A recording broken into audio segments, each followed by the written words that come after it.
The Joe Rogan Experience. It would be so much better if Americans did not like cocaine. Maybe that would just solve half of this overnight. Or if cocaine was legal.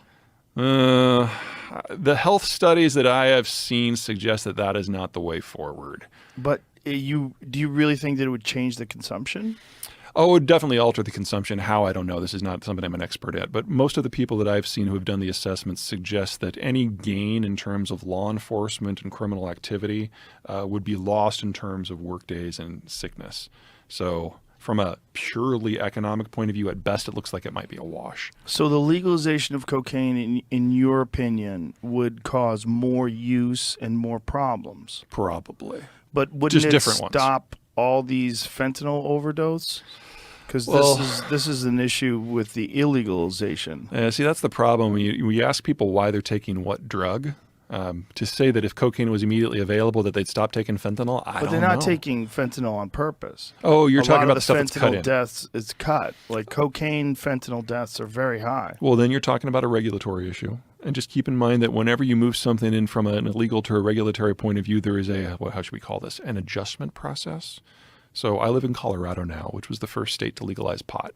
And what we discovered was that, yes, you solve some problems and you bring a lot of money in for the government, but it has criminalized a lot of economic activity in Colorado. Because think about what happened with pot.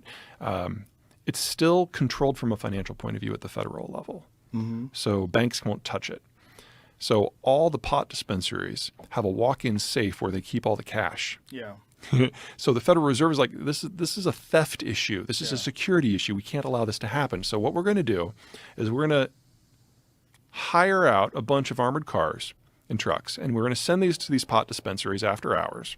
And with armored guards, we're going to come in and we're going to take all your cash. We're going to spray a lot of Febreze on it. We're going to take it back to the Federal Reserve building. We're going to count it and give you a digital deposit. The Sinaloa cartel is like, whoa, whoa, whoa, whoa, whoa. Let me get this right.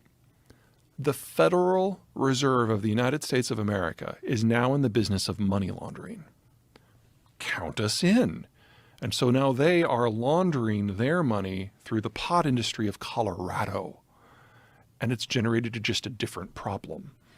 This is a gentleman named John Norris, and he started out his career as a game warden, a guy who checks fishing licenses and stuff. And along the way, he discovered that because of the legalization of marijuana in California, they decriminalized it to the point where growing it is a misdemeanor. And so people are growing it on federal land, on state land. Mm-hmm. And so these state forests and federal forests in California are filled with cartels that are growing marijuana. So he had to form a tactical unit to combat these cartels. So they're wearing tactical gear, and this guy was a game warden, and now they've got Belgian Malinois and fucking machine guns, and they're going in there and they're fighting off cartels. And he wrote this book called Hidden Wars. It's fucking crazy. Yeah, there's rarely a silver bullet, unfortunately.